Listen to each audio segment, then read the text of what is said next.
नमस्ते मेरे प्यारे भाई, गुड इवनिंग। कैसे हैं आप सभी लोग? मेरे प्यारे भाई हैं, कैसे कैसे हैं आप स्टूडेंट्स? आपको पता है कि हमारा यूट्यूब पर भी जो है लाइव फ्री बैच चल रहा है। ठीक है, आपको तो मैं काफी डिटेल में काफी समय लेके पढ़ाता हूं। वहां थोड़ा कम समय में प्री के हिसाब से कि बच्चों का प्री क्वालिफाई हो जाए, केवल उसी के हिसाब से हम पढ़ा रहे हैं। तो आज उसमें परसेंटेज की पहली लाइव क्लास है। ठीक है, तो सब बच्चे उस लाइव क्लास को जरूर अटेंड करें। शाम को 8 बजे डेली उस पर जो है क्लास होती है मेरे दोस्त। ठीक है भाई, परसेंटेज प्रतिशत से। जैसे मैं बैचेस में तो अपने परसेंटेज की 25-26 क्लास लेता हूं, पर यहां पे मैं आपको 3 क्लास में परसेंटेज पूरा ओवरव्यू देने की कोशिश करूंगा। हाँ, हसीना शेख भाग गई हैं, आप मत भागो, आप पढ़ते रहो। ठीक है जी। चलिए, तो आज की क्लास में हम पढ़ेंगे इनइक्वालिटी ऑफ ट्राइंगल। भाई ये इनइक्वालिटी क्या है? देखो, त्रिभुज के बनने की शर्त। शेख हसीना है ना, कि हसीना शेख है? क्या ही फर्क पड़ता है। चलो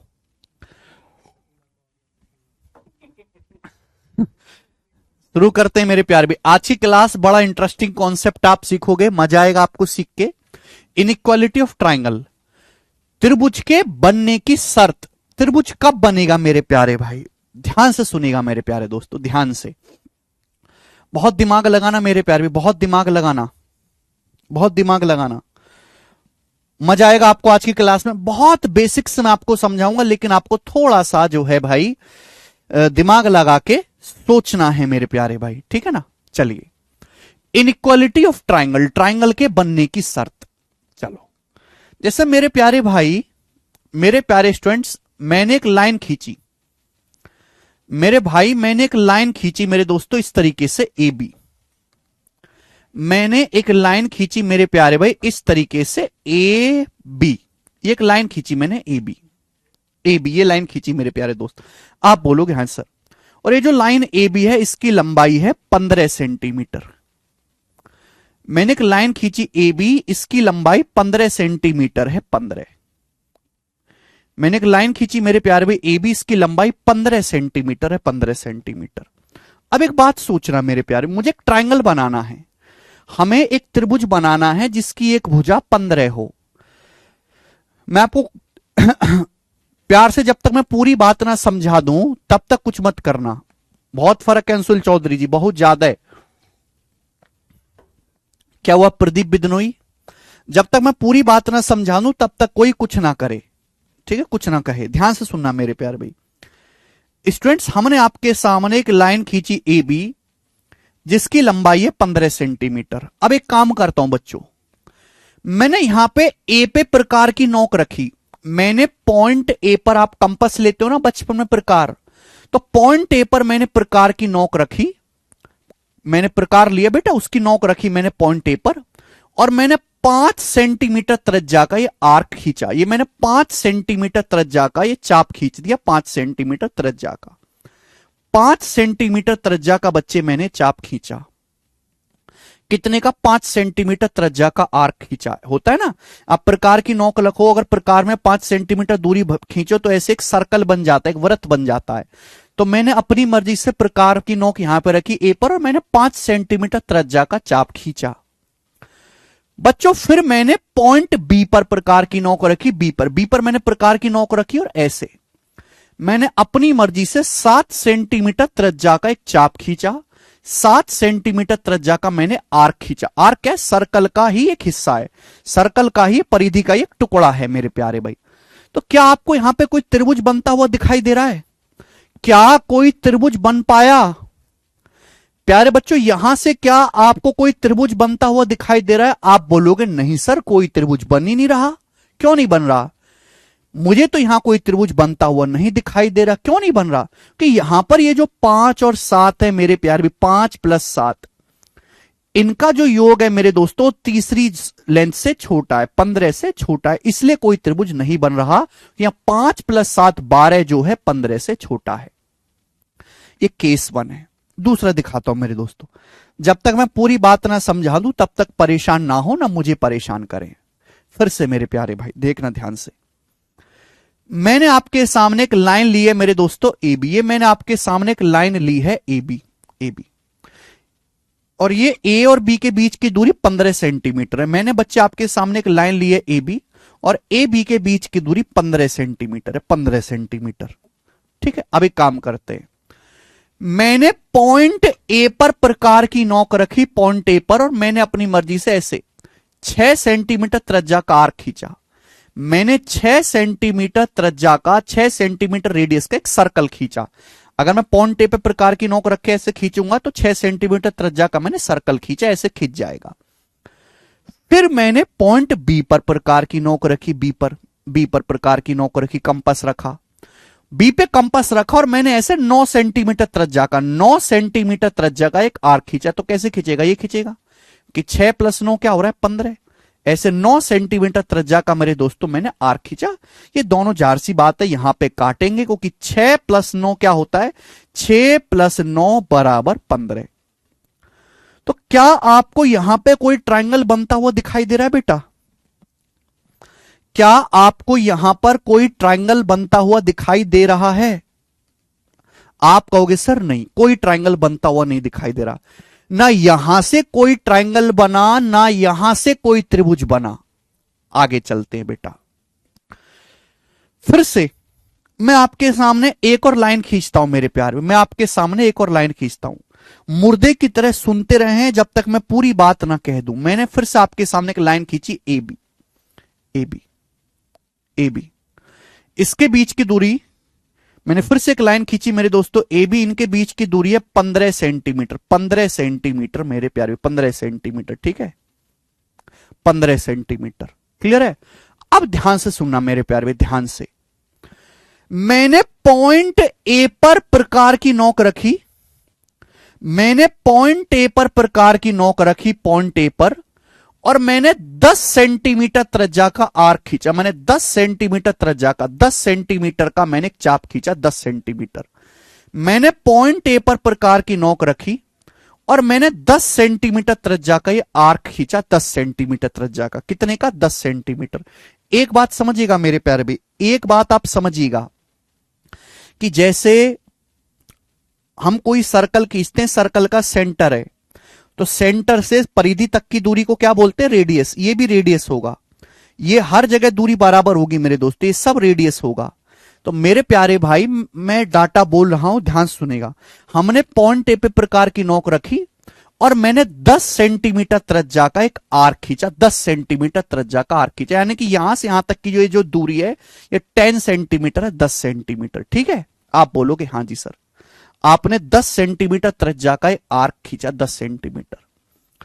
फिर मेरे दोस्तों आपने पॉइंट बी पे प्रकार की नोक रखी, आपने पॉइंट बी पर प्रकार की नोक रखी, बी पर, और आपने मेरे दोस्तों 8 सेंटीमीटर त्रिज्या का, 8 सेंटीमीटर त्रिज्या का एक चाप खींचा। तो चाप कैसे खींचेगा? ऐसे 8 सेंटीमीटर त्रिज्या का, 8 सेंटीमीटर त्रिज्या का आपने एक आर्क खींचा, 8 सेंटीमीटर। तो दोनों यहां पे काटेंगे, काट रहे हैं बेटा, यानी कि यहां से यहां तक की जो दूरी हो जाएगी कितनी हो जाएगी मेरे दोस्तों? 8 सेंटीमीटर हो जाएगी। मैंने पॉइंट बी पर प्रकार की नोक रखे, ये मैंने आर्क खींचा है मेरे दोस्तों 8 सेंटीमीटर का, मैंने 8 सेंटीमीटर का ये मेरे दोस्तों मैंने आर्क खींचा है। पॉइंट बी पर मैंने रखी प्रकार की नोक और मैंने 8 सेंटीमीटर त्रिज्या का ये सर्कल खींच दिया, 8 सेंटीमीटर त्रिज्या का। तो दोनों देखो काट रहे हैं यहां पर। एक बार मैंने 10 सेंटीमीटर त्रिज्या का सर्कल खींचा है और एक बार मैंने 8 सेंटीमीटर त्रिज्या का सर्कल खींचा। आप प्रकार लाके ये एक्सपेरिमेंट करके देख सकते हो। तो सपोज ये एक दूसरे को यहां काट रहे हैं, पॉइंट सी पर, जरूर काटेंगे, करके देखेगा, जरूर काटेंगे मेरे प्यारे भाई, यहां पॉइंट सी पर काट रहे हैं। तो मेरे प्यारे भाई जब मैं ए से सी को मिलाऊंगा तो आप मुझे बताओ ये दूरी कितनी आएगी? जब मैं ए से सी को मिलाऊंगा तो ये दूरी कितनी आएगी? ये दूरी 10 सेंटीमीटर की होगी, 10 सेंटीमीटर होगी दूरी की, नहीं 10 सेंटीमीटर होगी। मैंने पॉइंट ए पर प्रकार की नोक रख के 10 सेंटीमीटर त्रिज्या का चाप खींचा, ये जो दूरी है ये भी 10 सेंटीमीटर है बेटा, ये भी 10 सेंटीमीटर है। समझते क्यों नहीं हो? ये भी 10 सेंटीमीटर है, ये भी 10 सेंटीमीटर है। 10 सेंटीमीटर त्रिज्या का सर्कल है। मैं पूरा सर्कल नहीं दिखा रहा, आधा अधूरा ही सर्कल दिखा रहा हूं। ये दूरी कितनी होगी? 10 सेंटीमीटर। मैंने पॉइंट बी पर प्रकार की नोक रख के मेरे दोस्तों मैंने सर्कल खींचा था, चाप खींचा था 8 सेंटीमीटर का। तो दूरी कितनी होगी भाई? ये यहां से यहां तक की जो दूरी है 8 सेंटीमीटर। ये दूरी भी कितनी आएगी? ये दूरी भी 8 सेंटीमीटर भी आएगी। ये 8 सेंटीमीटर आ जाएगा, 8 सेंटीमीटर, 8 सेंटीमीटर। तो क्या आपको एक ट्रायंगल बनता हुआ नहीं दिखाई दे रहा? क्या आपको यहां पर एक त्रिभुज बनता हुआ दिखाई दे रहा कि नहीं दिखाई दे रहा? आप बोलोगे हां सर त्रिभुज बनता हुआ दिखाई दे रहा है, हमें एक त्रिभुज बनता हुआ दिखाई दे रहा है। तो त्रिभुज मेरे प्यारे भाई ना तो इस केस पे बना कोई ट्रायंगल, ना इस केस में कोई ट्रायंगल बना। लेकिन जब मैंने यहां देखा तो यहां ये मैंने 10 सेंटीमीटर का आर्क खींचा था, ये मैंने 8 सेंटीमीटर का आर्क खींचा था। तो इन दो भुजाओं का जो योग है 10 और 8, वो तीसरी भुजा से 15 से बड़ा आ रहा है मेरे प्यारे भाई। तब जाके त्रिभुज बना। त्रिभुज कब बनेगा? त्रिभुज तब बन पाया जब दो भुजाओं का योग 10 और 8 का योग तीसरी साइड से बड़ा हो, तीसरी भुजा से बड़ा हो। यहां कोई त्रिभुज नहीं बन पाया, कोई त्रिभुज नहीं बना। क्यों? कि दो भुजाओं का योग तीसरी भुजा से छोटा हो रहा है। 5 और 7 12 का योग तीसरी से 15 से छोटा हो रहा है। यहां भी कोई त्रिभुज नहीं बना क्योंकि दो भुजाओं का योग 6 और 9 15 तीसरी भुजा के बराबर हो रहा है। तो त्रिभुज तभी बन सकता है मेरे प्यारे, त्रिभुज तभी बन सकता है जब दो भुजाओं का योग तीसरी भुजा से बड़ा हो। यहां त्रिभुज बन रहा है क्योंकि यहां दो भुजाएं 10 और 8, इनका सम तीसरी साइड 15 से बड़ा है। आप बोलोगे हां जी सर, मुझे बात अच्छी तरीके से समझ में आ गई। ये पीछे का लॉजिक होता है। यानी कि कोई ट्रायंगल तभी बन पाएगा, कोई त्रिभुज तभी बन पाएगा जब उसकी दो भुजाओं का योग तीसरी साइड से बड़ा हो। ये मैंने आपको एग्जांपल लेके बिल्कुल बच्चे की तरह समझाया, प्रकार से खींच के। मैंने लिया कि माना त्रिभुज ये ए बी है, ए बी की लंबाई 15 है। मैंने प्रकार की नोक यहां पे रखी, ये पे मैंने 10 सेंटीमीटर त्रिज्या का ये आर्क खींचा। तो ये दूरी 10 सेंटीमीटर है, ये दूरी भी 10 सेंटीमीटर है। मैंने 10 सेंटीमीटर त्रिज्या का आर्क खींचा। फिर मैंने पॉइंट बी पर प्रकार की नोक रखी और मैंने 8 सेंटीमीटर रेडियस का आर्क खींचा। ये दोनों यहां पे काट रहे हैं, आप खुद करके देखिएगा, जरूर काटेंगे। तो इस केस में ट्रायंगल बना क्योंकि दोनों भुजाएं 10 और 8 18, 10 और 8 18, तीसरी भुजा से 15 से बड़ा हो रही हैं। तो कोई त्रिभुज तभी बन सकता है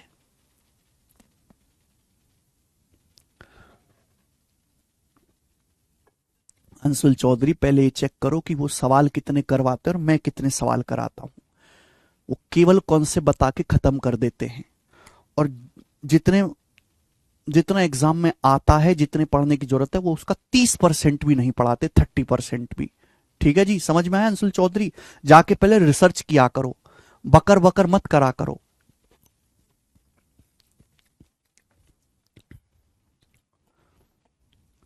आप वो 18 क्लास कर लो अंशुल चौधरी। मैं आपको ज्योमेट्री की बुक देता हूं, ये मैं आपको ज्योमेट्री की बुक, ये मैं आपको बुक दूंगा। आप इसके आधे सवाल भी कर जाओ ना, आधे। ज्योमेट्री के 300 सवाल है, 300 में से अगर तुम 100 भी कर दो तो मैं मान जाऊं, पूरी 18 क्लास करने के बाद। कोई आदमी जल्दी निपटा रहा है, इसका मतलब यह है कि वो पूरा नहीं पढ़ा रहा है, सिंपल सी बात है।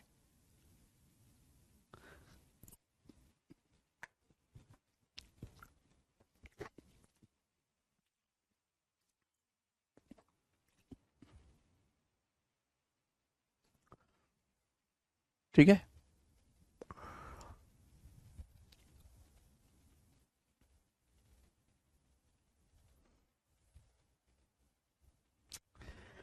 अरे भाई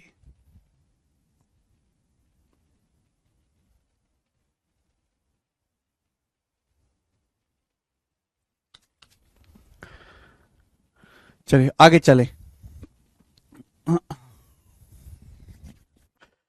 ठीक है भाई, तो मेरे प्यारे भाई ध्यान से आपको समझना है, कोई त्रिभुज तभी बन पाएगा जब दो भुजाओं का योग तीसरी भुजा से बड़ा है।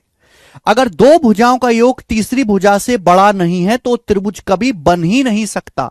जैसे बेटा मैंने आपको एग्जांपल समझाने की कोशिश करी कि माना ये भुजा 15 है, मैंने एक 5 सेंटीमीटर का आर्क खींचा 7 सेंटीमीटर का, क्या त्रिभुज बना? नहीं बना। माना ये ए से बी तक की दूरी 15, मैंने एक 6 सेंटीमीटर का आर्क खींचा 9 सेंटीमीटर का, क्या कोई ट्रायंगल बना? नहीं बना। आप देख पा रहे हैं, प्रूफ आपके, प्रमाण आपके सामने। क्यों नहीं बना? कि यहां पे 6 + 9 15 हो रहा है। अब मैंने, मेरे प्यारे भी ध्यान से समझने की कोशिश करिएगा, ध्यान से सभी लोग ध्यान से समझने की कोशिश करिएगा। ये ए बी है, ए बी की लंबाई 15 है। मैंने पॉइंट ए पे प्रकार की नोक रखी, एक 10 सेंटीमीटर का आर्क खींचा, एक 8 सेंटीमीटर का आर्क खींचा।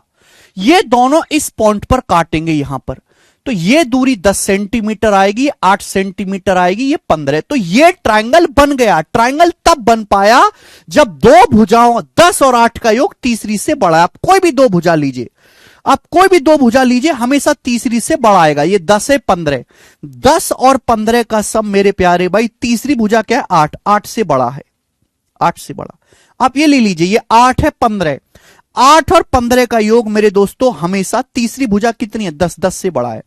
तो कोई त्रिभुज तभी बन सकता है, कोई त्रिभुज तभी पॉसिबल है जब उसकी दो भुजाओं का सम, दो साइड का सम तीसरी साइड से बड़ा हो। यहां हमेशा दो साइड का सम तीसरी भुजा से बड़ा है, इसलिए यह ट्रायंगल बन पा रहा है, बन पा रहा है। अब मैं आपसे पूछ लूं, मैं आपसे पूछ लूं कि एक त्रिभुज की साइड 5, 13, एक त्रिभुज की जो साइड है मेरे प्यारे भाई, मैं आपसे पूछता हूं 5,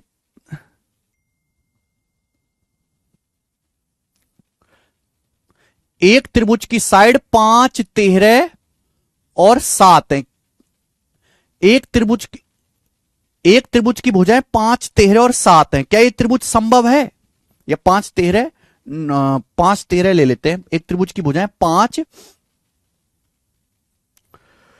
मैं आपसे ले लेता हूं, एक त्रिभुज की भुजाएं मेरे दोस्तों 5, 7 और 13 हैं। क्या ऐसा कोई त्रिभुज बन सकता है जिसकी भुजाएं 5, 7, 13 हो? भाई मेरी तबीयत ठीक नहीं है, एक बार में समझ लिया करो, एक बार में, एक बार में। मैं कहता हूं एक त्रिभुज की भुजाएं 5, 7, 13 है। क्या ऐसा कोई त्रिभुज है?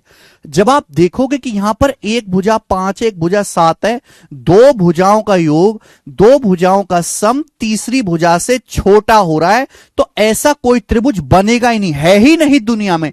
दुनिया में ऐसा कोई त्रिभुज नहीं है जिसकी भुजाएं 5, 7 और 13 हो। त्रिभुज तभी बन पाएगा जब दो भुजाओं का योग हमेशा तीसरी भुजा से बड़ा हो। समझ में आए? ऐसा कोई ट्रायंगल पॉसिबल ही नहीं है जिसकी भुजाएं 5, 7, 13 हो, पॉसिबल ही नहीं है। ठीक है भाई? ये हुआ कैसे मेरे प्यारे में, उसके पीछे मैंने आपको कारण समझाया डिटेल में। चाहे तो मैं डायरेक्ट भी लिख सकता था इस बात को, लेकिन मैं आपको समझाने की कोशिश करी है। ठीक है भाई, आगे चले। अगर आप नहीं समझ पाए हैं बेटा, इस बात को नहीं समझ पाए तो कोई जरूरत नहीं, छोड़ दीजिए। ठीक है, वैसे भी मेरे अलावा कहीं और पढ़ते तो आप सीधा ही रटते। इन एनी ट्राइंगल, किसी भी त्रिभुज में, in any triangle, in any triangle, in any triangle, sum of two side, किसी भी त्रिभुज में, किसी भी त्रिभुज में दो भुजाओं का योग हमेशा तीसरी भुजा से बड़ा होता है, is always greater than third side. अगर आप इस बैच के अलावा कहीं और पढ़ते तो आपको डायरेक्ट इस स्टेटमेंट से शुरुआत होती। ये सब आपको बताया ही नहीं जाता, ये बेसिक आपको बताया नहीं जाता कि ऐसा क्यों होता है। किसी भी त्रिभुज में दो भुजाओं का योग हमेशा तीसरी भुजा से बड़ा होता है। In any triangle sum of two side is always greater than third side.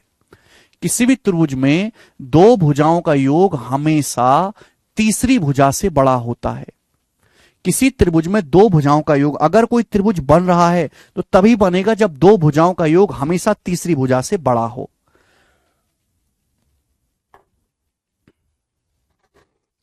ठीक है मेरे प्यारे भाई, क्यों हुआ मैंने आपको बिल्कुल डिटेल में समझाया, उसके पीछे का कारण। अगर आपको ये बात समझ में आई है तो कमेंट में यस लिख देंगे।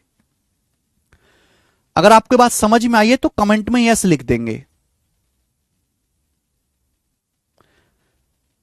हर केस में राजदीप घोष जी, हर केस में किन्हीं भी दो भुजाओं का योग, त्रिभुज में किन्हीं भी दो भुजाओं का योग हमेशा तीसरी भुजा से बड़ा होना चाहिए। In any triangle sum of any two side, in any triangle sum of any two side, त्रिभुज में किन्हीं भी दो भुजाओं का योग हमेशा तीसरी भुजा से बड़ा होना चाहिए।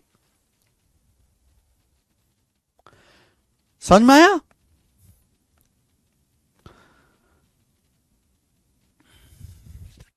वेरी गुड, सभी को समझ में आया, ठीक है ना। किसके पीछे का कारण क्या आपको साफ साफ दिखाई दे रहा है, ठीक है। In any triangle sum of any two side is always greater than third side, ठीक है। चलो अब बेटा इस पर मैं आपको जैसे ध्यान से सुनिएगा, सॉरी बच्चों, मैंने आपके सामने एक ट्राइंगल बनाया इस तरीके से। मैंने आपके सामने मेरे दोस्त एक त्रिभुज बनाया, त्रिभुज। इस त्रिभुज की भुजाएं A B C, A B C, इस त्रिभुज की भुजाएं ए बी सी। ध्यान सुनेगा, अब यहां से एक और कॉन्सेप्ट निकलेगा, यहां से एक और कॉन्सेप्ट निकलेगा। अभी मैंने आपको यह समझाया है कि त्रिभुज की किन्हीं भी दो भुजाओं का योग हमेशा तीसरी भुजा से बड़ा होता है।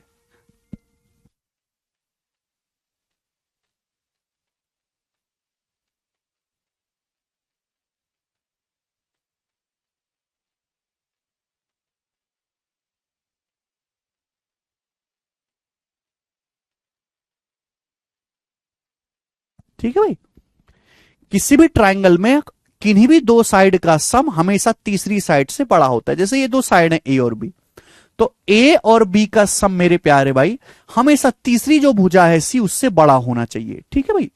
ये दो साइड है बी और सी, तो बी और सी का जो योग है वो हमेशा तीसरी साइड क्या है, ए से बड़ा होना चाहिए मेरे प्यारे भाई, ठीक है ना। क्लियर है? आप बोलो हाँ जी सर, बात समझ में आ गई। मेरे प्यारे भाई ध्यान सुनेगा, अबे तीन दोनों साइड है ए और सी। ए और सी का जो सम है मेरे प्यारे भाई, ए और सी का जो सम है, सी और ए का जो सम है मेरे दोस्तों, वो हमेशा तीसरी साइड बी से बड़ा होना चाहिए। क्लियर है? आप बोलोगे हाँ जी सर, एकदम क्लियर है। हाँ जी, बात समझ में आ गई। A plus B, A plus B is greater than C, B plus C greater than A, C plus A greater than B.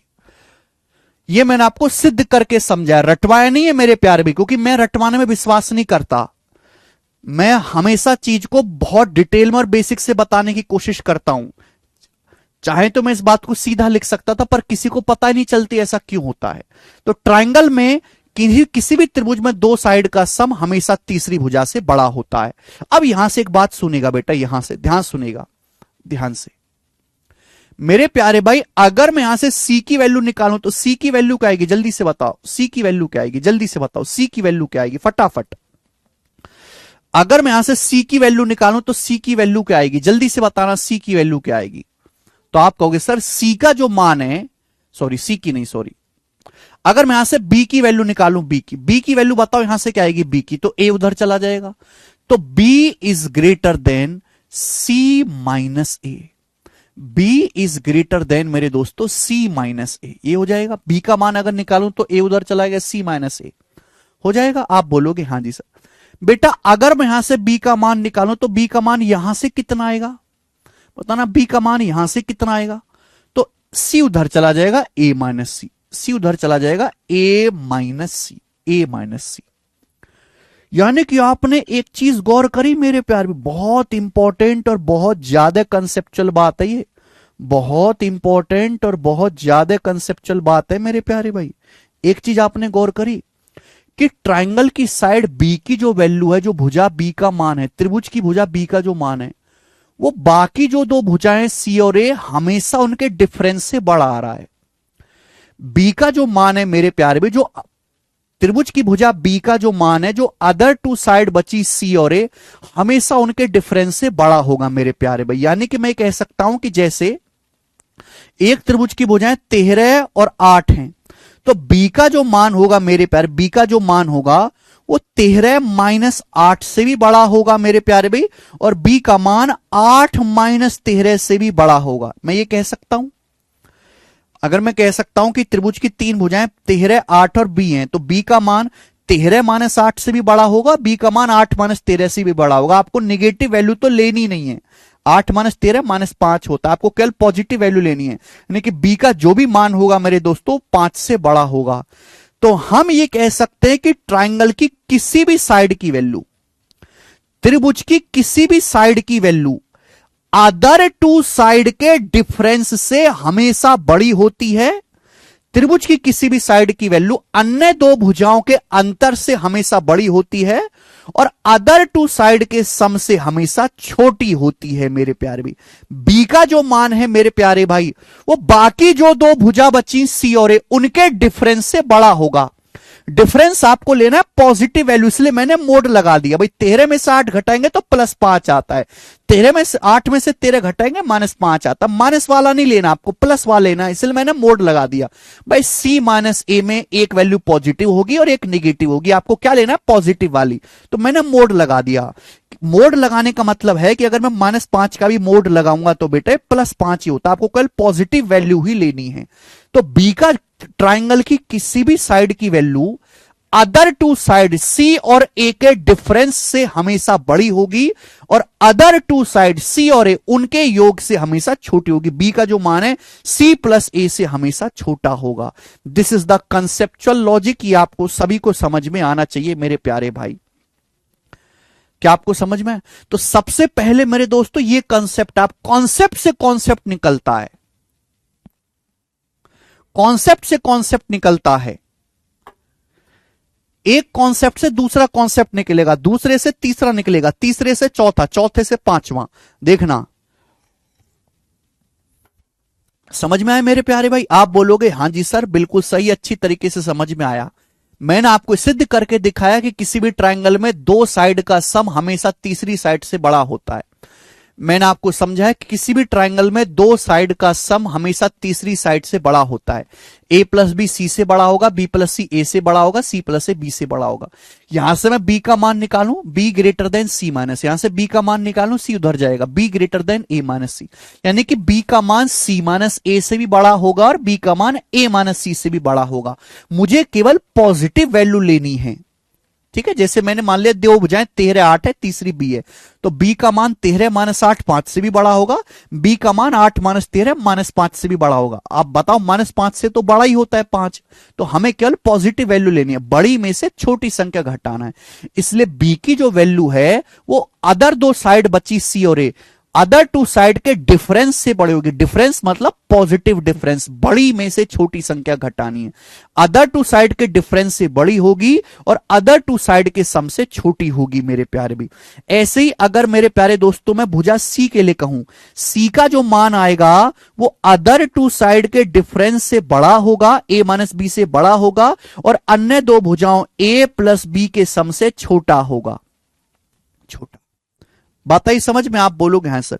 इसी तरीके से ट्रायंगल की साइड ए की जो वैल्यू, त्रिभुज की भुजा ए का जो मान है, बाकी दो भुजा क्या बची बी और सी, बी और सी के डिफरेंस से हमेशा बड़ी होंगी और बी प्लस सी के सम से हमेशा, बी और सी के सम से हमेशा छोटी होगी। क्लियर है? आप बोलोगे हां जी सर बिल्कुल सही, कोई परेशानी नहीं है। तो अगला कॉन्सेप्ट यहां से आ गया, in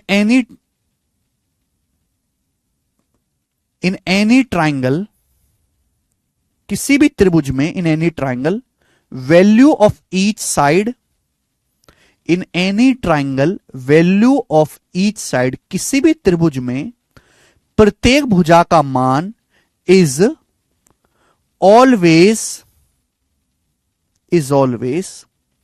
greater than difference of other two side, difference of other two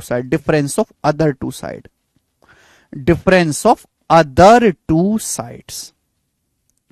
ठीक है मेरे प्यारे बच्चों, आप बोलोगे हां जी सर। यानी कि किसी भी त्रिभुज में प्रत्येक भुजा का मान अन्य दो भुजाओं के अंतर से बड़ा होता है एंड लेस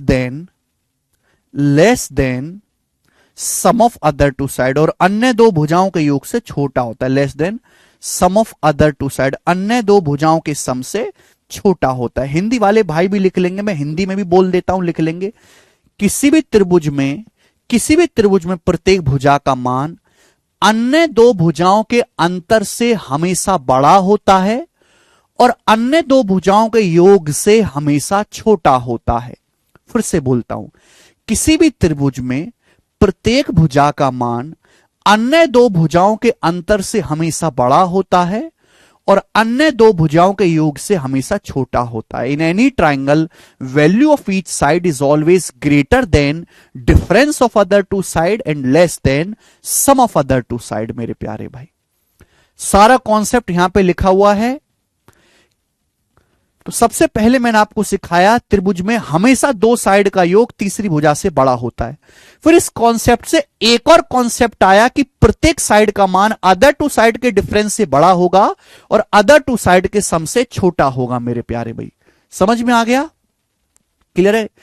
ये जो कॉन्सेप्ट मैं आपको सिखा रहा हूं, ये सब कॉन्सेप्ट की बुक में लिखा हुआ है। ये सब कॉन्सेप्ट इस बुक में लिखा हुआ है। ठीक है। In any triangle value of each side is always greater than difference of other two side and less than sum of other two side. ठीक है भाई। अब जैसे मैं आपको एग्जांपल से समझाता हूं, एग्जांपल से ध्यान सुनेगा। मैं आपसे पूछता हूं, मैं आपसे कहता हूं एक ट्राइंगल की साइड 29, 31 और 54 है। क्या ये ट्राइंगल पॉसिबल है? क्या ये ट्राइंगल पॉसिबल है? मैं आपसे कहता हूं एक त्रिभुज की भुजाएं 29, 31 और 54 है। क्या यह त्रिभुज संभव है? तो बच्चों के मन में डाउट आएगा, सर ट्राइंगल के बनने की तो ये इतनी सारी शर्तें, क्या हमें सारी शर्तें चेक करनी पड़ेंगी? क्या हमें सर ये सारा चेक करना पड़ेगा? क्या ये तीनों चेक करके देखना पड़ेगा? तो भाई मेरे, तीनों चेक करके देखने की जरूरत नहीं है। आप किसी भी एक साइड को चेक करके देख लो, आप किसी भी एक भुजा को चेक करके देख लो, किसी भी एक साइड को चेक करके देख लो, जो भी आपको पसंद आए, जो भी आपको पसंद आए। जैसे मैंने 29 को पकड़ लिया, 29 को किसी भी एक साइड को चेक करके देख लो। मैंने 29 को पकड़ लिया, तो 29 का जो मान है बाकी दोनों भुजाओं के डिफरेंस से बड़ा होना चाहिए। तो 54 माइनस 31 कितना होता है मेरे दोस्तों? 54 माइनस 31 होता है 23। 23 से बड़ा होता है 29, और बाकी दोनों भुजाओं के सम से छोटा होना चाहिए। क्या ये बात सही है? क्या ये बात सही है मेरे दोस्तों? हां जी, बिल्कुल सही है। 29 का जो मान है वो बाकी दोनों भुजाओं के डिफरेंस 54 माइनस 31 23 से बड़ा हो रहा है। 54 प्लस 31 मेरे दोस्तों यानी कि आपका 85 से छोटा हो रहा है, यानी कि ट्राइंगल पॉसिबल है। ये ट्राइंगल पॉसिबल है। आपको हर एक बात को छोटे बालक की तरह चेक करने की जरूरत नहीं है। आप किसी भी एक साइड को चेक करके देख लीजिए, काम खत्म हो जाएगा। ठीक है। जैसे मैं आपसे एक और पूछ लेता हूं कि एक त्रिभुज की भुजाएं मेरे दोस्तों 17, 11 और 5 है। क्या ये ट्राइंगल पॉसिबल है?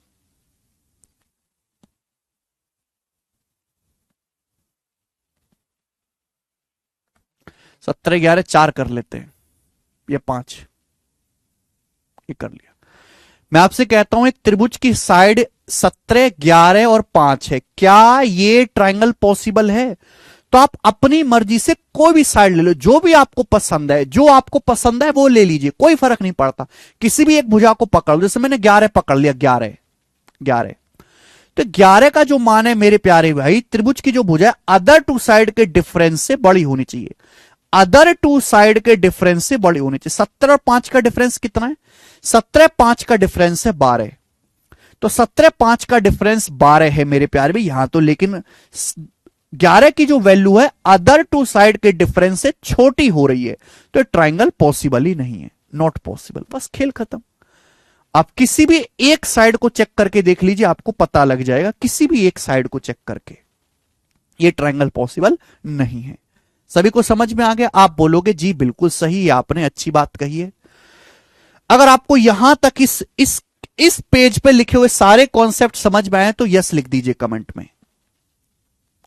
अगर आपको इस पेज पे लिखे हुए सारे कॉन्सेप्ट समझ में आए हैं तो यस लिख दीजिए, यस सर लिख दीजिए, यस सर।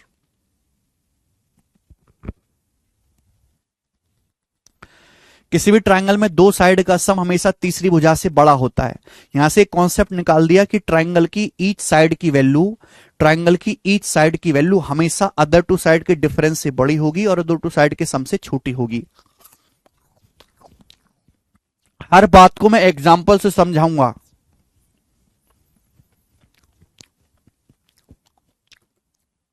नेक्स्ट, अगला कॉन्सेप्ट आप मुझे बताओ, एक ट्राइंगल की साइड एक ट्राइंगल की साइड 10, 24 और x है। एक त्रिभुज की भुजाएं 10, 24 और x है मेरे प्यार भी, x है। जहां x एक इंटीजर है, यानी कि x एक पूर्णांक है। पूर्णांक मतलब x का मान दशमलव में नहीं है, फ्रैक्शन में नहीं है। सर 3.7 ये डेसिमल है। इंटीजर क्या होते हैं? 1 2 3 4 5 6 7 8 9 10 11 12, ये सब इंटीजर होते हैं, पूर्णांक, गिनती, नॉर्मल गिनती। मैं कहता हूं मेरे दोस्तों, एक त्रिभुज की साइड 10, 24 और x है मेरे प्यारे बच्चों। तो आप मुझे बताओ x के क्या क्या मान हो सकते हैं, x की रेंज क्या होगी। कई तरीके सवाल बनते हैं। सबसे पहले x की रेंज क्या होगी, फटाफट फर्स्ट क्वेश्चन, x की रेंज क्या होगी मेरे प्यारे भी, x की रेंज क्या होगी। x की वैल्यू कहां से कहां तक पॉसिबल है, जल्दी से जवाब दीजिए। अगर एक त्रिभुज की साइड 10, 24 और x हैं, यानी कि दो साइड तो मुझे पता है, ट्राइंगल की दो साइड तो मुझे पता है 10 और 24, तीसरी साइड नहीं पता। तो ऐसा नहीं कि तीसरी साइड कुछ भी ले सकते हैं। x की जो वैल्यू होगी मेरे प्यारे भाई, वो अदर दो साइड है 24 और 10, इनके डिफरेंस से बड़ी होगी, और 24 प्लस 10 इनके सम से छोटी होगी। यानी कि x का जो मान आएगा मेरे प्यारे भाई, 24 में से 10 घटाएंगे 14 से बड़ा आएगा, और x का मान 34 से छोटा आएगा। ये x की रेंज आ गई। सवाल नंबर 1, ये x की रेंज आ गई। ठीक है भाई, x का मान 14 से बड़ा होगा, 34 से छोटा होगा। यानी कि मेरे प्यारे बच्चे, x की वैल्यू क्या क्या पॉसिबल हो सकती हैं, x की वैल्यू क्या क्या हो सकते हैं मेरे प्यारे में। तो आप कहोगे सर 14 से बड़ा, 14 से बड़ा इंटीजर क्या होता है? 15। x का मान 15 हो सकता है, 16 हो सकता है, 17 हो सकता है, 18 हो सकता है, 19 हो सकता है, 20 हो सकता है मेरे प्यारे भाई। x का मान 34 से छोटा होना चाहिए। 34 से छोटा जस्ट पूर्णांक है 33। 34 से जस्ट छोटा जो नंबर है, गिनती है, वो 33 है। तो ये x की वैल्यू है। समझ में आया बात? आप बोलोगे हाँ जी सर समझ में आया। यहां से अगला सवाल बनता है कि आपसे पूछ लेगा कि x की मिनिमम वैल्यू क्या होगी, x का मिनिमम मान क्या होगा, मिनिमम मान बताओ। अगर किसी त्रिभुज की साइड 10, 24 और x है, जहां x एक इंटीजर है, तो x की जो रेंज होगी 14 से 34 तक होगी। x का मान 14 से बड़ा होना चाहिए, 34 से छोटा होना चाहिए। तो 14 से बड़ा 15, 16, 17, 18, 19, 20, 21, 22, 23, 24 अप टू 33 तक कुछ भी हो सकता है। x की मिनिमम वैल्यू क्या होगी? 15। x का मिनिमम मान 15 होगा। x की मैक्सिमम, x की अधिकतम वैल्यू क्या होगी मेरे प्यारे भाई? तो x की अधिकतम वैल्यू होगी मेरे प्यारे भाई 33, 33 आएगी, 33। पेपर में पता है सवाल कैसे आता है? पेपर में सवाल ये आता है कि एक त्रिभुज की भुजाएं 10, 24 और x है, जहां x एक इंटीजर है, x एक पूर्णांक है। तो बताओ तीसरी भुजा की अधिकतम वैल्यू क्या होगी? ऐसा सवाल आएगा। तीसरी भुजा की अधिकतम वैल्यू क्या होगी मेरे प्यारे भाई? तो तीसरी भुजा की अधिकतम वैल्यू क्या आएगी? 33। ऐसा क्वेश्चन।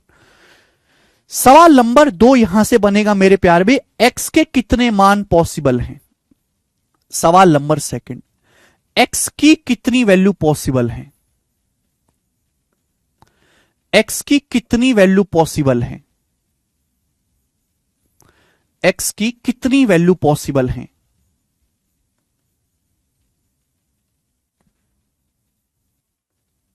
बताओ बेटा, x की कितनी वैल्यू पॉसिबल है? तो आप कहोगे सर जी ये 15 से लेकर 33 तक गिनती गिनो। 15 से 33 तक कितनी गिनती होती हैं? 15 से लेकर अगर 33 तक संख्याएं तो कितनी संख्याएं? तो आप कहोगे सर 33 में से 15 घटाना पड़ेगा। 33 में से 15 घटाओ 18। बहुत सारे बच्चे 18 बताएंगे, नहीं, हमेशा एक ऐड करना पड़ेगा। मैं आपके सामने लिखूं 5, 6, 7, 8, कितनी गिनती हैं? तो आखिरी में से पहला वाला घटाओ, 3 गिनती नहीं, ये तो 4 है, हमेशा एक ऐड करके लिखना पड़ता है। अगर 15 से लेकर 33 तक लिखा हुआ है तो आखिरी में से पहला वाला नंबर घटाओ और एक ऐड कर दीजिए मेरे प्यारे भाई। तो x की टोटल कितनी वैल्यू पॉसिबल है? 19। x की 19 वैल्यू पॉसिबल है। x की 19 वैल्यू पॉसिबल है, 19। बात समझ में आ गई मेरे बेटे?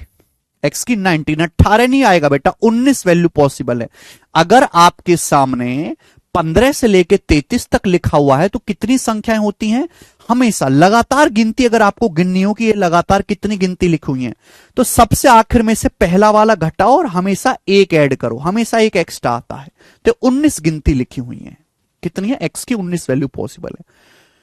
दूसरा मेरे प्यारे भाई, इस बात को ऐसे भी कह सकता है कि कितने ट्रायंगल पॉसिबल हैं, कितने ट्रायंगल पॉसिबल हैं, कितने त्रिभुज संभव हैं, कितने ट्रायंगल पॉसिबल हैं मेरे प्यारे भाई, ऐसे भी पूछ सकता है कितने ट्रायंगल पॉसिबल हैं।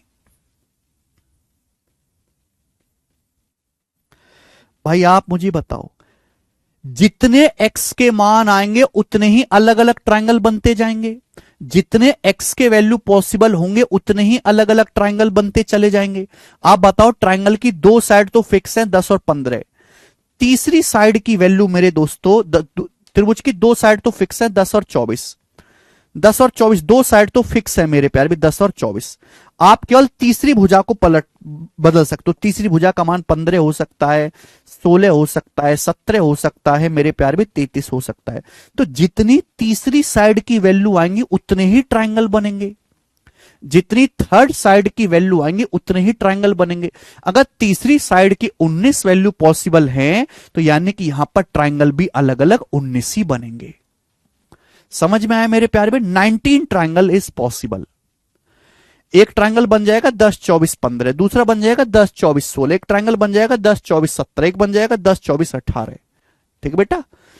तो जितने मेरे दोस्तों एक्स की वैल्यू पॉसिबल है उतने ही ट्रायंगल भी बनेंगे, 19 ही ट्रायंगल यहां पे बनेंगे। अगली बात मेरे दोस्तों, ये निकालने के लिए आपको इतना सब कुछ करने की जरूरत नहीं है, डायरेक्ट शॉर्टकट भी होता है। मैं आपको शॉर्टकट सिखाता हूं। इसका डायरेक्ट शॉर्टकट भी होता है मेरे प्यारे भी, मैं आपको शॉर्टकट भी दिखाता हूं।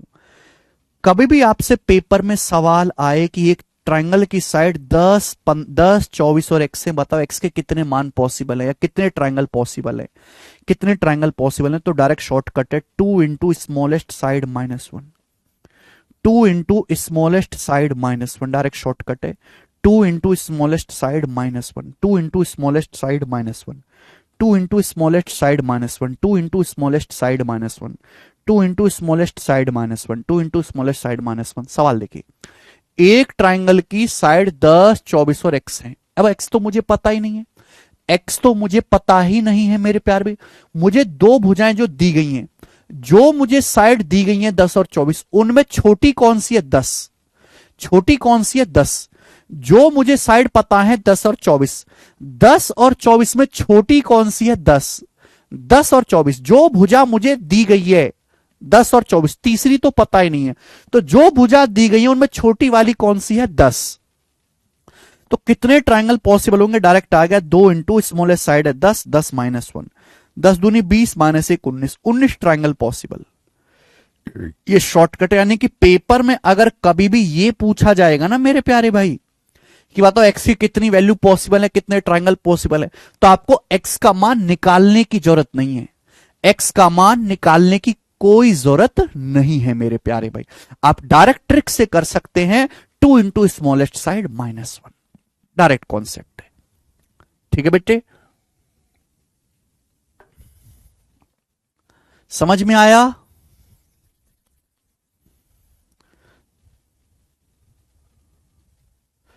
साइड डेसिमल हो तो शॉर्टकट लगे ना बेटा, हमेशा इंटीजर में साइड देगा, डेसिमल में तो अनंत वैल्यू होते हैं, इनफाइनाइट।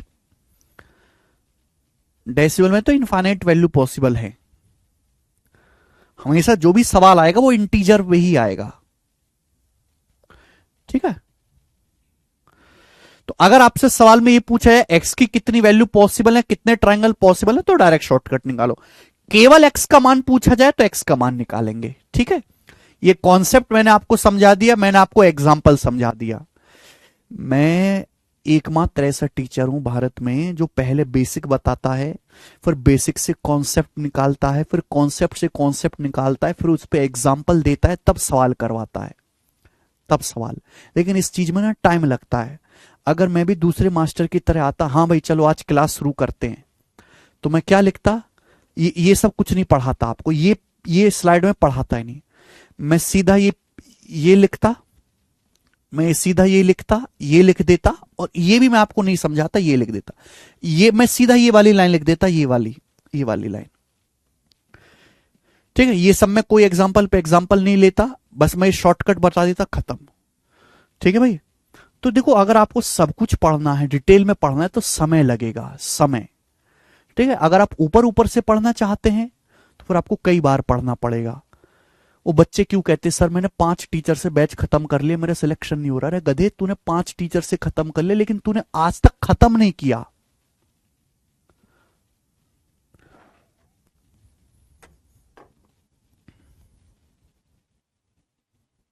ठीक है बेटे, चलो अब हम इस पर बेस सवाल लेंगे। सवाल पहले बेसिक से शुरुआत करेंगे, फिर धीरे धीरे सवालों का लेवल बढ़ाएंगे। ये देखो बेटा, क्वेश्चन आपके सामने थ्योरी भी पूछा है। देखो, SSC selection post 12 graduate level का सवाल है।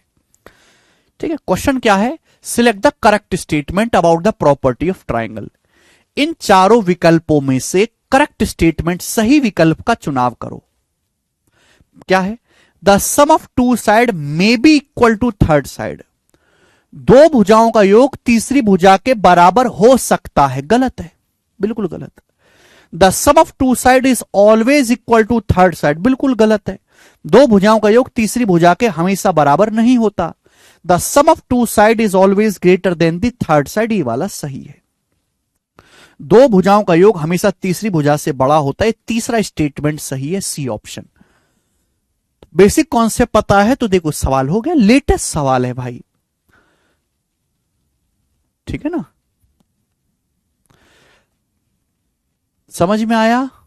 आगे चलते हैं। सवाल नंबर है मेरे प्यारे भाई यहां पर 49। ये बताओ जल्दी से, 49वां सवाल कौन करेगा? मैं आपको बिल्कुल लेटेस्ट ट्रेंडिंग सवाल कराऊंगा, जो अभी के हाल ही के लेटेस्ट पेपर में पूछे गए हैं। हाल ही के लेटेस्ट पेपर में सवाल देखिए, सीपीओ 2024 का बोला है। एक त्रिभुज की भुजाएं 7, 12 और x है। x एक पूर्णांक है, तो पूछा x की कितनी पॉसिबल वैल्यू है। Find the number of possible value of x। x के कितने मान पॉसिबल हैं। एक ट्रायंगल की साइड 7, 12 और x है।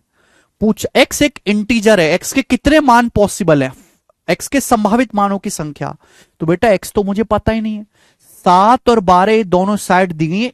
जो साइड दी गई है उनमें छोटा ढूंढना है। जो साइड आपको दी गई है उनमें सबसे छोटा देखिए 7। तो x के कितने मान पॉसिबल है? 2 इंटू स्मॉलेस्ट साइड -1, 14 -1 13। तो x के 13 मान पॉसिबल है।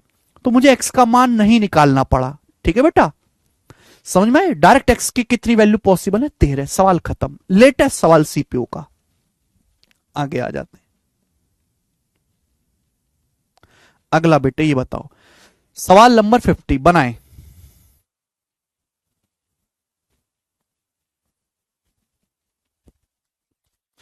If the two side of triangle are 876 and 678 centimetre and third side is an integer।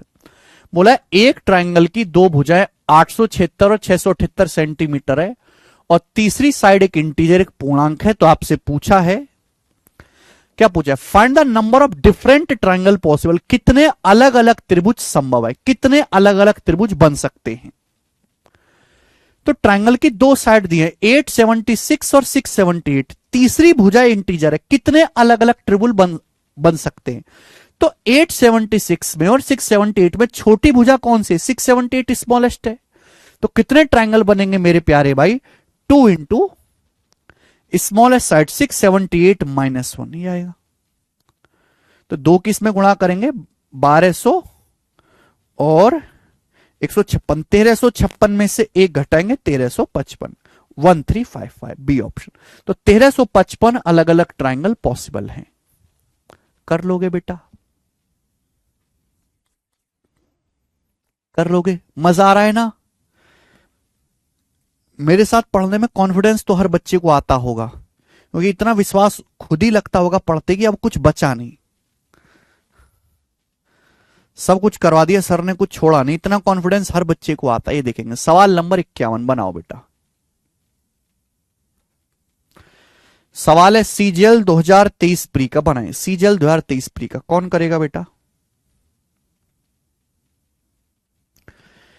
एक ट्रायंगल की साइड 30, 42 और x है, कौन सा सही है? और एक ट्रायंगल की तीन साइड 30, 42 और x है, तो x की रेंज क्या होगी बेटा? x की जो वैल्यू होगी अदर टू साइड के डिफरेंस से बड़ी, 42 माइनस 30, 12 से बड़ी होगी, x की वैल्यू 12 से बड़ी होगी, और अदर टू साइड के सम से छोटी, 42 प्लस 30 72, 72 से छोटी होगी। x का मान 12 से बड़ा होगा, 72 से छोटा। ये आपको कंफ्यूज कर दिया बेटा, ये है ना, ये ग्रेटर देन इक्वल टू का साइन देगा, कंफ्यूज कर दिया। ये तो साइन आएगा ही नहीं, ये तो साइन आएगा ही नहीं मेरे प्यारे भाई, ठीक है। तो x का मान 12 से बड़ा होना चाहिए, 72 से छोटा होना चाहिए, सी ऑप्शन।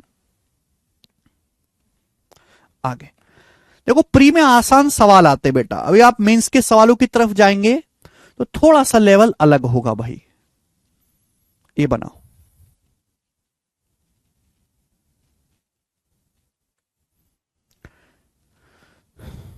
सीपीओ 2024 के पेपर का सवाल जवाब देंगे बेटे। इस सवाल का क्या आंसर है, फटाफट जवाब देंगे।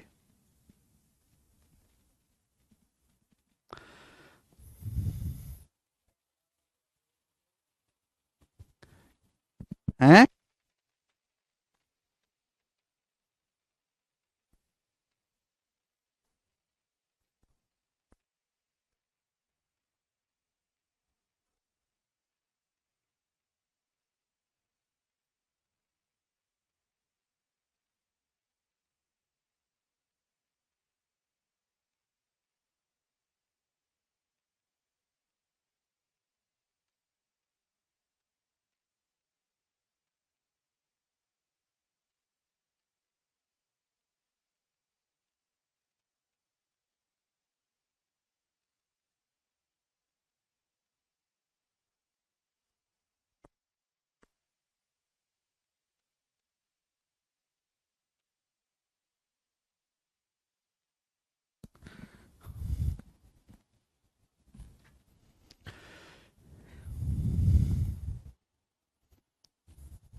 यदि किसी ट्रायंगल की तीन साइड 12, 22 और m यूनिट है, मी गलत लिख दिया है, m यूनिट है, तो बताओ कौन सा सही है? अब सीधा ऑप्शन में देखो, समझदार है। m का मान 22 माइनस 12, 10 से बड़ा होना चाहिए, 10 से बड़ा होना चाहिए, और 22 प्लस 12 34 से छोटा, 10 से बड़ा 34 से छोटा, बी ऑप्शन। यहां पे ये इक्वल टू का साइन भी आ रहा है, ये गलत हो जाएगा, तो बी ऑप्शन आंसर। अरे वाह, सब कितने समझदार है भाई, मैं तो आपको ऐसे ही समझ रहा था, पर तुम तो हीरो निकले। आगे चलेंगे, 53 नंबर सवाल देखेंगे, सिलेक्शन पोस्ट ग्रेजुएट लेवल का।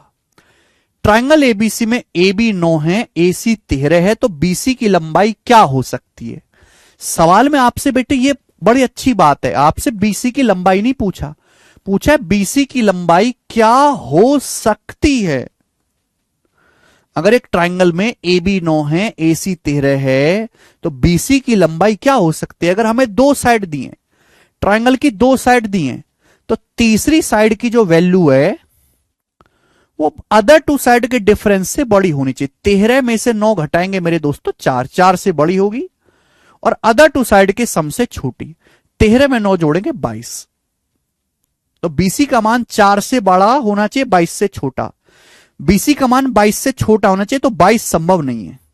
बीसी का मान 4 से बड़ा होना चाहिए, 4 संभव नहीं है। बीसी का मान 4 से बड़ा होना चाहिए, 2 सेंटीमीटर पॉसिबल नहीं है। ये 20 सेंटीमीटर अकेली ऐसी वैल्यू है जो 4 और 22 के बीच में, 4 और 22 के बीच में अकेला ही नंबर आ रहा है 20, तो 20 सेंटीमीटर बीसी की एक वैल्यू पॉसिबल है।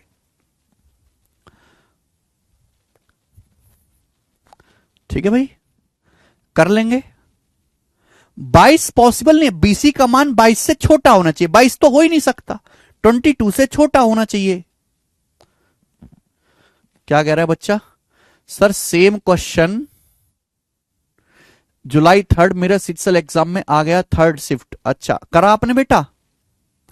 देखो एग्जाम कोई भी हो, एसएससी कोई भी एग्जाम बना रहा है, सिलेक्शन पोस्ट, सीजीएल, सीपीओ, मैं तो आपको हर एग्जाम का सवाल कराता हूं, मैं एग्जाम में भेदभाव तो करता नहीं हूं।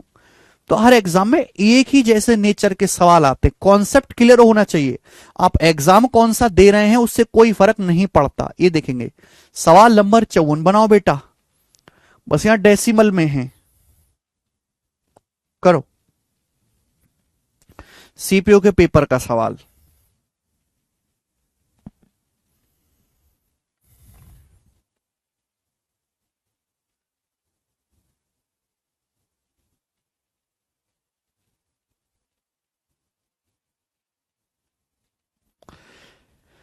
सर 20 से कम, हाँ बिल्कुल। अरे ऑप्शन में क्या है, सवाल में पूछा है बीसी की लंबाई क्या हो सकती है, इन चारों ऑप्शन में से बताना, ऑप्शन में से बताना है भाई।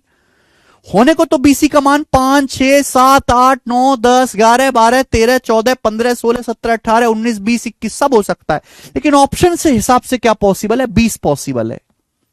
ये देखो, बोला एक स्केलर ट्राइंगल की दो साइड 3.8 और 6 हैं, कौन सा तीसरी भुजा का मान नहीं हो सकता, ये अलग है बेटा हल्का सा। एक ट्राइंगल की दो साइड मेरे प्यारे में 3.8 और 6 सेंटीमीटर है, कौन सी तीसरी साइड की वैल्यू नहीं हो सकती, नहीं हो सकती पूछा है। तो बेटा तीसरी साइड की जो वैल्यू आएगी मेरे प्यारे भाई, वो अदर टू साइड के डिफरेंस से बड़ी होनी चाहिए। अब 6 में से 3.8 घटाएंगे 2.2 से बड़ा होगा, तीसरी साइड की वैल्यू 2.2 से बड़ी होगी, और 3.8 में 6 जोड़ेंगे 9.8 से छोटी होगी, यानी कि थर्ड साइड की वैल्यू 2.2 से बड़ी होनी चाहिए, 9.8 से छोटी। अब 2.2 से बड़ा, अब मुझे यह देखना है कि कौन सा मान पॉसिबल नहीं है।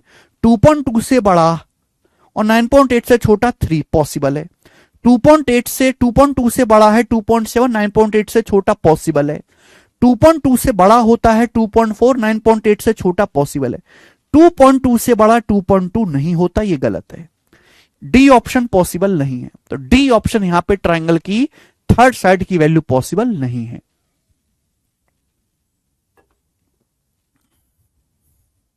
समझ में आया? आगे चलें बेटे। आप बोलोगे सर बहुत बढ़िया। सवाल है आपके सामने मेरे दोस्तों यहां पर 55, ये बताएं जल्दी से क्या आंसर है।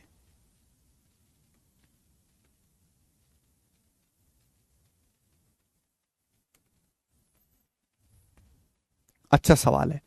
बोला दिए गए ट्रायंगल में एस जो है, दिए गए ट्रायंगल में एस लाइन पी क्यू पर एक पॉइंट है, एस जो है पी क्यू पर एक पॉइंट है, पी आर 8 है, पी आर 8 है, पी एस 3 है, क्यू आर 15 है, तो एस क्यू की लंबाई क्या हो सकती है। डायग्राम स्केल से नहीं ड्रॉ किया गया, ट्राइंगल है पी क्यू आर, ये साइड 8 है 15 है, side P S, side P Q पर पॉइंट एस है, बोला पी एस की लंबाई 3 है, तो पी क्यू की लंबाई, ये एस क्यू की लंबाई क्या हो सकती है, एस क्यू की लंबाई क्या हो सकती है, ये सवाल है बेटा। चलो कोई दिक्कत नहीं मेरे प्यारे भाई। भाई अगर ये साइड 8 है, ये साइड 15 है, मुझे पूरी साइड नहीं पता पी क्यू, ये साइड 8 है 15 है, तो पी क्यू का जो मान होगा, साइड पी क्यू की जो वैल्यू होगी मेरे प्यारे भाई, आप मुझे बताओ क्या होगी। पी क्यू की जो वैल्यू होगी 15 में से 8 घटाओ 7 से बड़ी होगी, और पी क्यू की जो वैल्यू होगी मेरे दोस्तों 15 + 8 23 से छोटी होगी, 23 से छोटी। पी क्यू का जो मान है मेरे दोस्तों वो 7 से बड़ा होगा, और पी क्यू का मान 23 से छोटा होगा, यानी कि पी क्यू की वैल्यू क्या क्या हो सकती है। पी क्यू का जो मान है मेरे प्यारे भाई वो 8 हो सकता है, 9 हो सकता है, 10 हो सकता है, और 23 से छोटा 22 हो सकता है। पी क्यू की पॉसिबल वैल्यू है, ये पी क्यू की पॉसिबल वैल्यू है। पी से क्यू तक की जो लंबाई है वो अदर टू साइड के डिफरेंस से बड़ी, अदर टू साइड के सम से छोटी होनी चाहिए। तो 15 + 8 मेरे दोस्तों 23 से, 15 - 8 7 से बड़ा हो जाएगा, 15 + 8 23 से छोटा। क्या पी क्यू का मान 4 ले सकते हो, सॉरी एस क्यू का मान पूछा है सवाल में, पी क्यू का नहीं एस क्यू का मान पूछा है। अगर मैंने एस क्यू का मान 4 लिया तो ये साइड हो जाएगी पी क्यू 7। क्या पी क्यू का मान 7 हो सकता है, नहीं हो सकता। पी क्यू का मान 7 से बड़ा होना चाहिए, नॉट पॉसिबल। अगर मैंने यहां पे एस क्यू की वैल्यू 13 ली तो 13 3 16, पी क्यू की लंबाई हो जाएगी मेरे दोस्तों 16। क्या पी क्यू का मान 16 हो सकता है, हां जी, 8 से बड़ा और 22 से छोटा होता है 16, ये पॉसिबल है।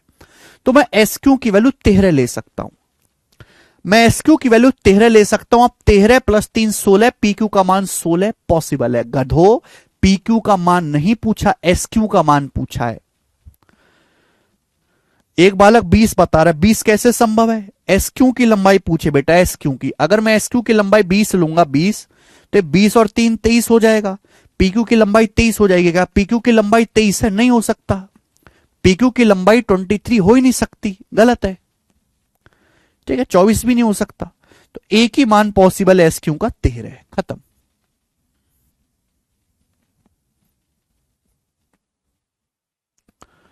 Only 13 is satisfying. आगे चलेंगे।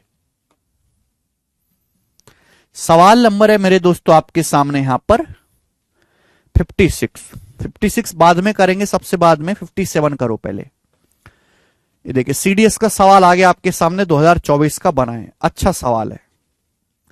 CDS के सवाल हमेशा से बेहतर होते हैं।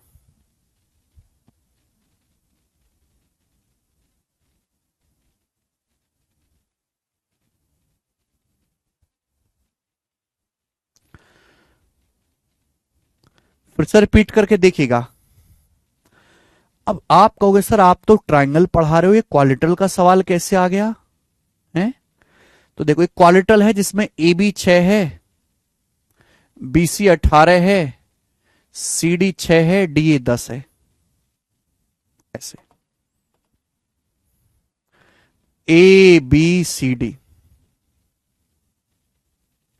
एक चतुर्भुज है मेरे दोस्तों।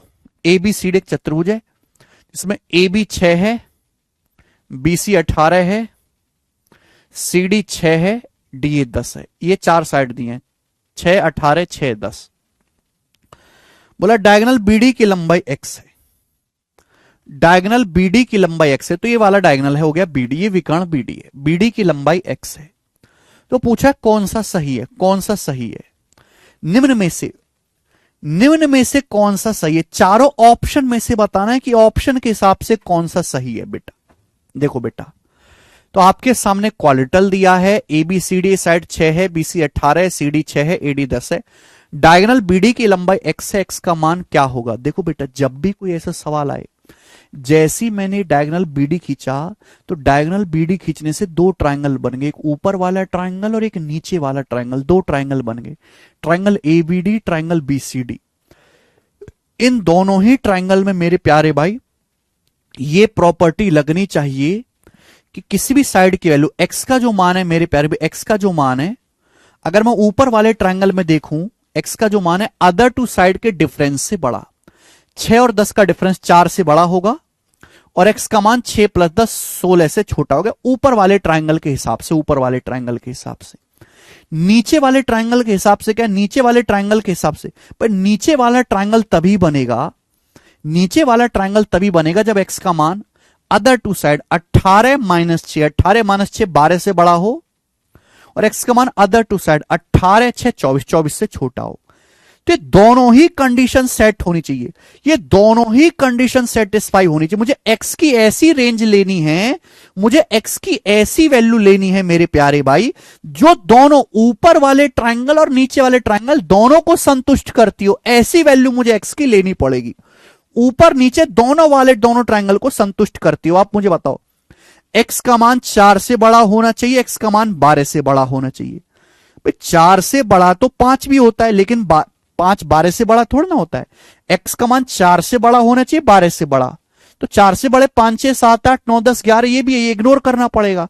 तो मेरी मजबूरी है, मुझे x को 12 से बड़ा ही लेना पड़ेगा, कि 12 से बड़ा लेना, 4 से बड़ा और 12 से बड़ा। तो 4 से बड़ी वैल्यू तो ले नहीं सकते जब मुझे 12 से बड़ी लेनी है।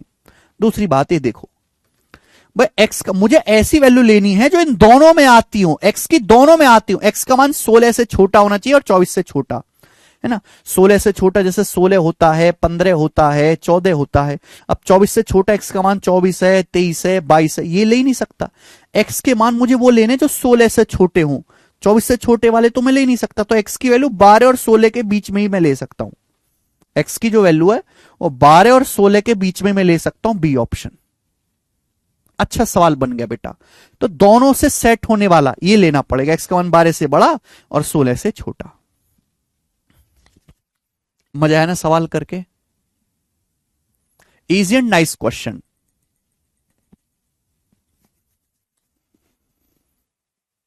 देखो सीडीएस का सवाल जो रहेगा ना बेटा, वो थोड़ा सा हटके रहेगा एसएससी से, है ना, क्योंकि डिफेंस वाला पेपर है बेटा, महंगी जॉब है, सैलरी भी इसमें ज्यादा है, कंपटीशन भी कम है, ठीक है, यूपीएससी करवाती है, तो इसके सवालों का एक लेवल है, एक स्टैंडर्ड है बेटा।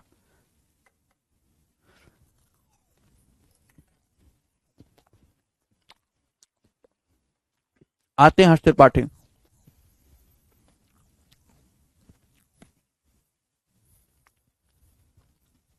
देखो आजकल एसएससी भी कोशिश कर रहा है बढ़िया बढ़िया सवाल बनाने की। वाला सवाल देखो,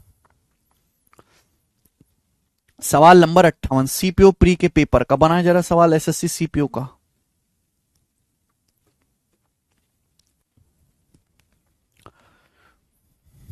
बहुत अच्छा सवाल है, एसएससी सीपीओ प्री 2024, बहुत अच्छा सवाल है भाई, शानदार।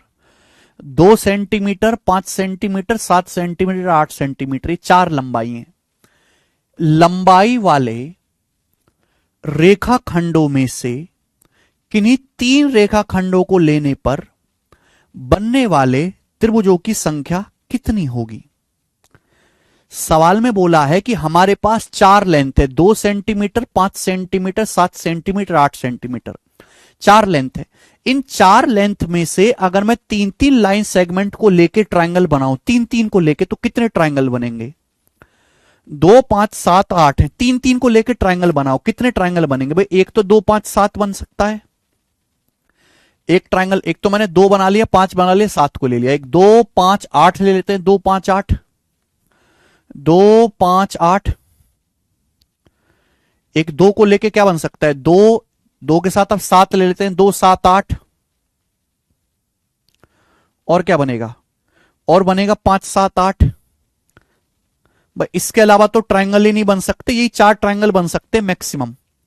2, 5, 7 बन गया, 2, 7, 8 बन गया, 2, 5, 8 बन गया, और 5, 7, 8 बन गया। टोटल 4 ट्रायंगल बन सकते, इससे ज्यादा कोई बना के दिखाए हमें। ठीक है भाई,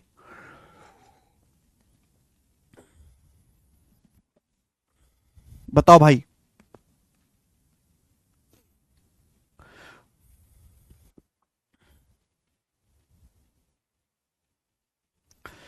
चार ट्रायंगल, 4 बता रहे हैं, 4 आंसर है ही नहीं। टोटल ट्रायंगल, ये टोटल ट्रायंगल बने 4, पर ये क्या पॉसिबल है क्या। 2, 5, 7 ट्रायंगल पॉसिबल है, ट्रायंगल ही नहीं बनेगा। यहां पे 2 साइड का सम तीसरी के बराबर बना है, ट्रायंगल ही नहीं बनेगा, ये ट्रायंगल ही नहीं बनेगा। 2, 5, 7 बनेगा ही नहीं। ये ट्रायंगल पॉसिबल है, 2, 5, 8 बनेगा ही नहीं।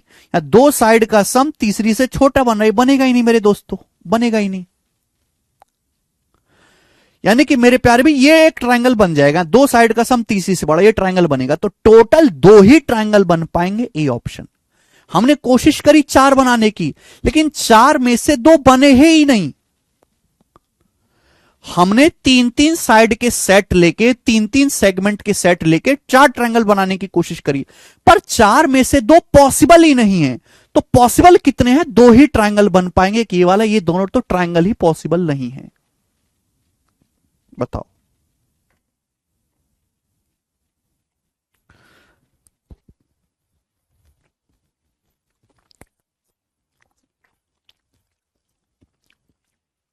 दो पांच सात ट्रायंगल ही नहीं बनेगा। अच्छा सवाल बनाने की कोशिश करिए सीपीओ ने। ठीक है, चलिए। तो आज की क्लास में मेरे दोस्तों हम इतना ही छोड़ते हैं, इसके आगे मैं बताऊंगा कल। आज की क्लास में इस पे बेसिक सवाल हुए, बेसिक प्री लेवल के, आसान, जो हर बच्चा समझ ले, हर बच्चा पढ़ ले। कल की क्लास में आपको मेंस लेवल के, हाई लेवल के क्वेश्चन कराऊंगा, ठीक है, तगड़े वाले सवाल जिसमें आपकी खोपड़ी हिल जाएगी। तो कल की क्लास में दिल को और दिमाग को मजबूत करके आइएगा। ये मेरे दोस्तों रिवीजन करके आइएगा, क्योंकि इसके आगे जो हम कल करवाएंगे अब। ठीक है बेटा, कल मेंस के सवाल होंगे और ये शीट हमारी खत्म हो जाएगी। ठीक है भाई, आज की क्लास में इतना ही छोड़ते हैं। अब मेरे प्यार भी थोड़ी देर में शाम को 8 बजे हमारी परसेंटेज की क्लास है यूट्यूब पर, आप उसको अटेंड करना ना भूलें। शाम को अभी थोड़ी देर में 8 बजे।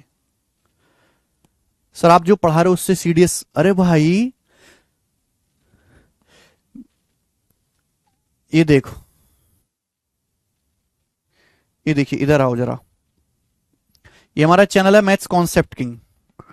इस पे जब आप आओगे, ये देखो, ये सीडीएस के सवाल है, सीडीएस के बेस्ट सवाल। ठीक है भाई, ये हैं सीडीएस के बेस्ट सवाल। जरा ये वाले सवाल देखना आप। मैं सीडीएस 2023 का पेपर सॉल्व करवा रखा है, सीडीएस 2024 का पेपर सॉल्व करवा रखा है। परेशानी यह है कि हाई लेवल सवाल को पढ़ने वाले और समझने वाले बालक की 2% है। अगर 100 बच्चे ना, तो 100 में से 2 ही बालक ऐसे जिनके दिमाग की क्षमता है सीडीएस लेवल के सवालों को समझने की और पढ़ने की। लायक ही नहीं है बेटा बच्चे, है ना। किसी को ज्यादा है मेरे दोस्तों, अगर वो है तो आप सीडीएस के वाले क्वेश्चंस करो सॉल्व। मैंने पूरा का पूरा पेपर सॉल्व करवा रखा है, पूरा का पूरा सीडीएस का पेपर पिछले 2 सालों का। जाके यहां से देखिए आप, मैथ्स कॉन्सेप्ट के यूट्यूब चैनल पे। कोई नहीं करवाता।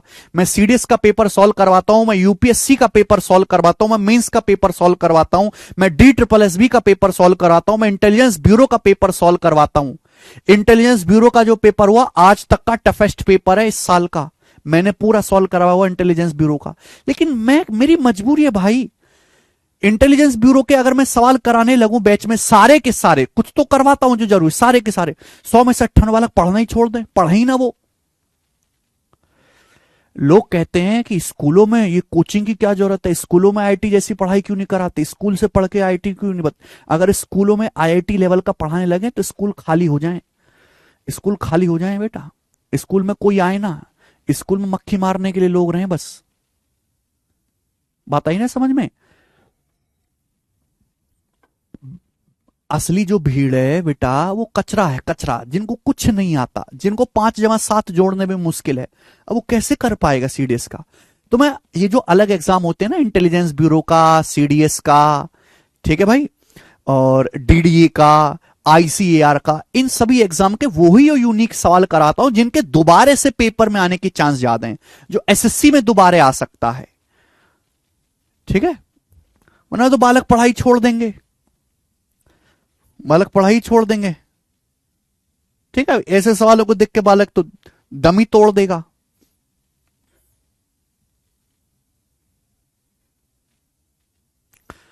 दो 5 8 इसलिए पॉसिबल नहीं कि 2 जमा 5, 2 भुजाओं का योग तीसरी भुजा से छोटा हो रहा है। ठीक है जी, चलिए तो आज इतना ही। बाकी जो है हम थोड़ी देर में मिलते हैं, वो बाय। ठीक है, किसी को ज्यादा ही आ गए, हाई लेवल के सवाल करने हैं बहुत ज्यादा, तो मैं यूट्यूब पे सब करवाता हूं, सब यूट्यूब पे मैं करवाता हूं। कोई टीचर यूपीएससी के, सीसेट के, इंटेलिजेंस ब्यूरो के, सीडीएस के पेपर सॉल्व नहीं कराता, मैं हर एक पेपर सॉल्व कराता हूं हाई लेवल का। ठीक है जी, देखो आप वहां से हिम्मत है तो देख लो आप। ये देखो सीडीएस का कंटेंट पड़ा हुआ है, लगभग यहां पे 6 घंटे का कंटेंट पड़ा हुआ, देखो 6 घंटे का, 6 घंटे में आपकी खोपड़ी हिल जाएगी, 2 दिन बुखार में रहोगे। देखो आप नहीं देख सकते। ठीक है भाई, चलिए।